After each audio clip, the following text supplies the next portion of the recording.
just seeing social media, some of the political figures that are defending this are basically saying, like, look, it's the GOP and a bunch of hit job reporters making much ado about nothing. If it were your dad, you would go see her too. By the way, a lot of people haven't been able to see their dad because of this governor's orders, ironically enough. But it's much ado about nothing. But my answer to that is, even if you think this isn't as bad as it looks in terms of the corruption or the payment, or it was an honest error, what's indisputable is the timeline that we were given multiple times across different days from multiple different people. Flat wrong. The compensation, the nature of it, flat wrong. The fact that she followed all the COVID guidelines, said she did, flat wrong. It goes on and on. The daughters, hey, I flew and I paid for my single ticket. No revelation of the daughters being on. That came out later. So it's just, you can say this was much ado about nothing, but it's an objective, demonstrable fact, and we laid it out, that there's like 5 blatant lies in this timeline. And not slip of the tongue. Like, here's our official line. Here's our spokesperson. I'm coming on the next day and saying the same thing. 2 days or less. And then she has the nerve to say, I'm done talking about it. It was 2 days or less, quick trip. I'm done talking about it. We'll get to some of those gems later. But it's just, I don't think there's a way to spin this. I mean, you cover this for a living. You've dealt with some real characters. Todd Corser, chief among them. And I'm not comparing anybody in the Whitmer camp to that guy. But you've dealt with some characters, you've dealt with some scandals, you've covered them, you've been deep in them. There's no way to spin this, right? I mean, at some point, they just have to, at best, take it on the chin and move forward, because there's no good outcome for them. No, and in fact, the Republican Governors Association went up with their first TV ad about a week ago, featuring a woman talking about how she couldn't go see her dad while he died in a hospital, or in a nursing home, rather, during the ban on visiting in nursing homes. And so, and that was the first thing that came to my mind when I heard this story was, okay, yes, Gretchen Whitmer has every right to go see her dad. But there are people out there who say Gretchen Whitmer kept me from seeing my dying dad. And sure enough, it didn't take the Republicans but a couple of weeks to find someone, go on camera, cut an ad, and put it on television.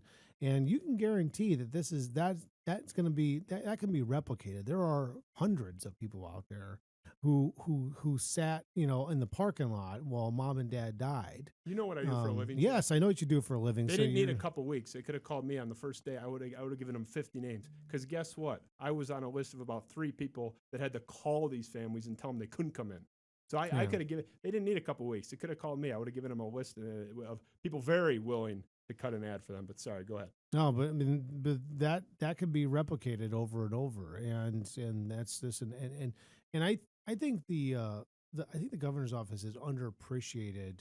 How at times, even though the COVID policies were meant to save lives, and there are some pretty good evidence that some of the initial shutdown and the second wave shutdown did mitigate the spread of the virus.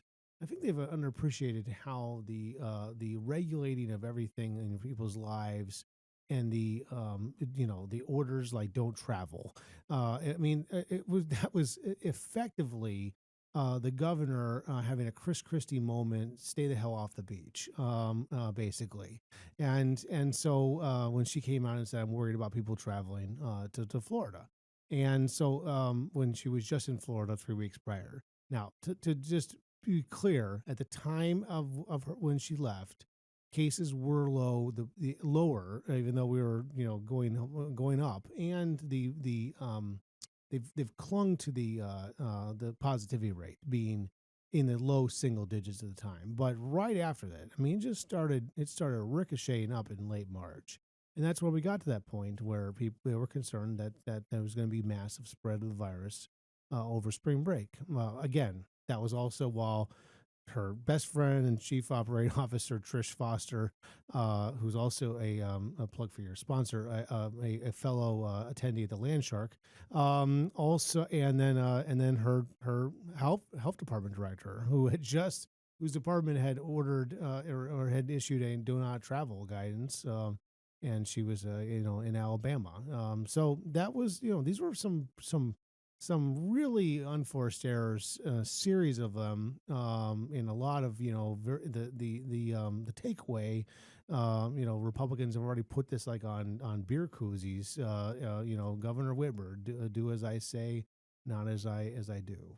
And again, that, that expands well beyond the framing of this story. I mean, we're going to get into more of that, I guess, the general theme of hypocrisy. We talked the last time you were in, 7, 8 months ago, that if you're going to make your backbone and sort of your pillar, the science, your policies restricting rights better be backed by science, and you better be able to explain it. Similar vein here.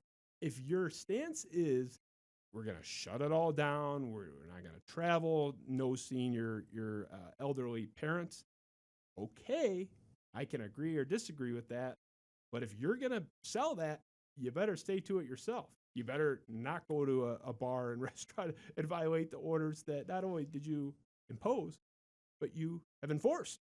And we're going to get into that later. I'm curious, and to put a bow on the plane story, but certainly not on the topic generally.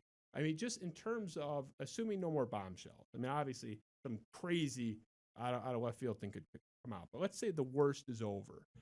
How do you assess the damage in terms of her ability to get reelected? Is this something that we're far enough away from that campaign that, maybe it doesn't completely slide off her back, but it's not going to really sting her? Or do you think she took a serious blow, big picture, in terms of her reelection chances? I honestly think that the land shark is actually more detrimental to the Whitmer reelection than the plane story. A lot more innocuous. Well, but it's something that more people relate to. That they wanted to get back together, and they've been restricted for a long time. And here was the governor violating her own order. And so, long term, the plane story is messy because they didn't follow Mr. Bernstein's talk first, talk early. They barely talked until finally they had to talk. And so, but how you package that up, that's not the thing that gets packaged up into the ad. It's that lady who didn't get to go see her dad in those mom in those final days, and that's an easier story for the Republicans to go out and sell, no matter who is their candidate next year. I suppose. I mean, it's the whole picture worth 1,000 words thing, right? I mean, if there's no picture of it, similar to the Gavin Newsom thing, where there's evidence of it, it just has a lot more resonance. Like if it just came out that good sourcing said that she was at a bar with 13 people or whatever, I just don't think it has the same effect. I agree that picture was worth 1,000 words. So. Yeah, I agree. But just for the record, that is like not that big of a deal to me. It's bad. I think it's wrong. I think the optics are worse than the action. Like the optics of the plane thing and the actions and just every flub along the way. Like just to me, I can't speak. You're speaking for sort of you're answering the question. Like what's going to resonate. You're probably right.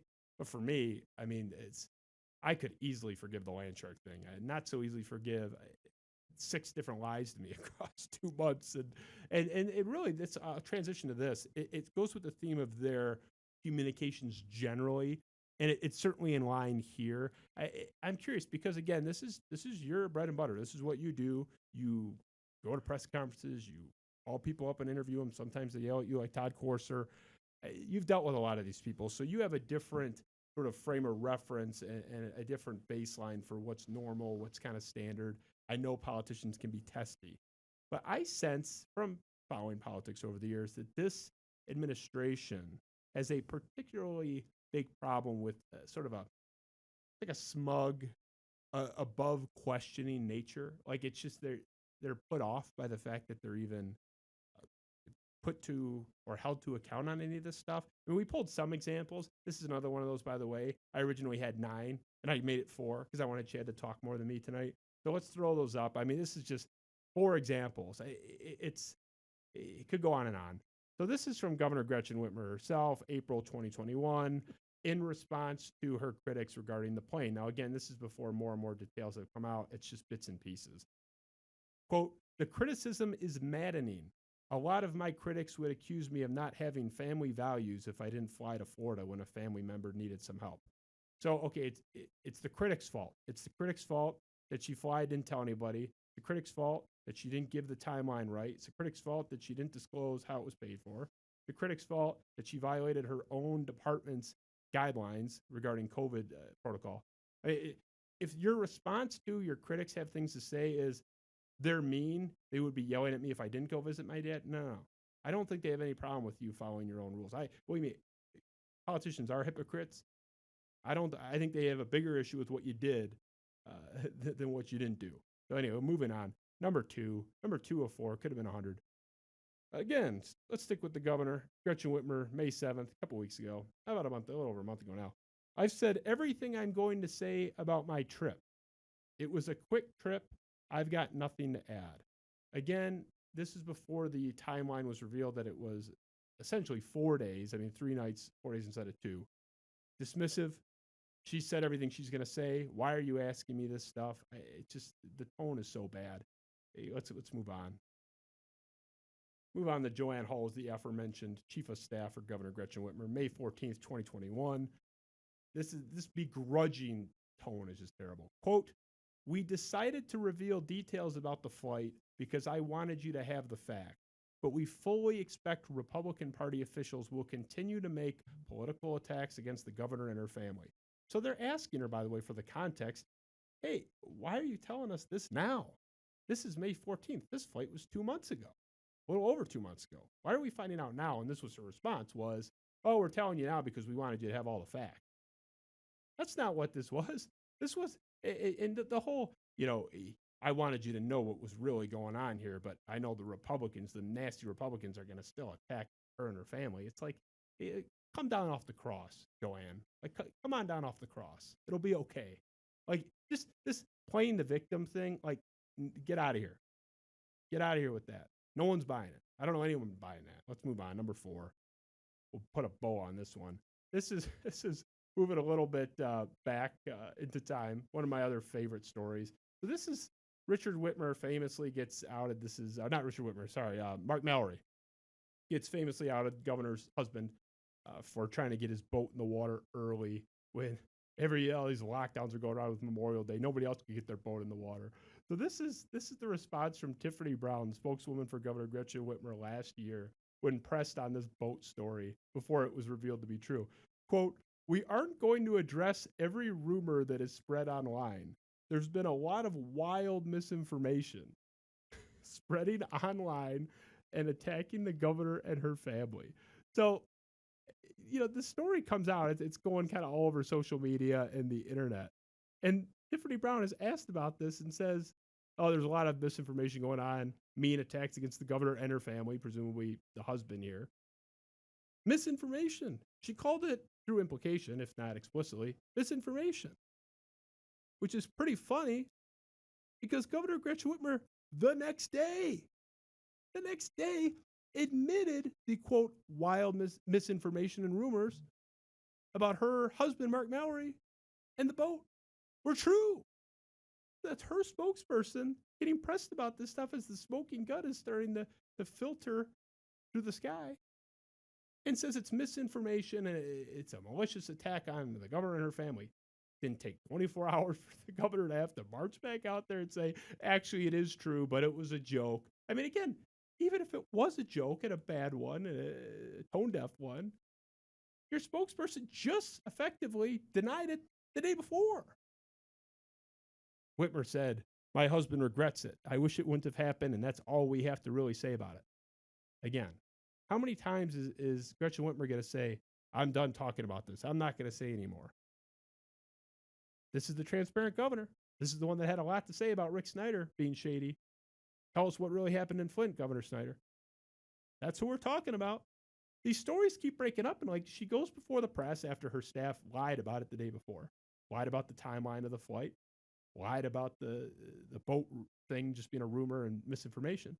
This is not like an isolated incident. Staff goes out there and denies something or says this was what happened.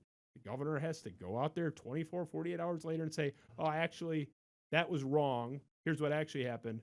But that's it. No more questions. No comment. Can't do that.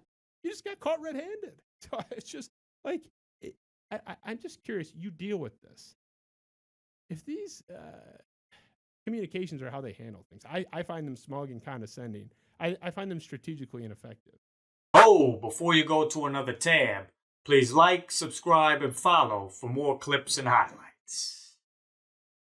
Good? Okay. See, beautiful. That's a natural at work.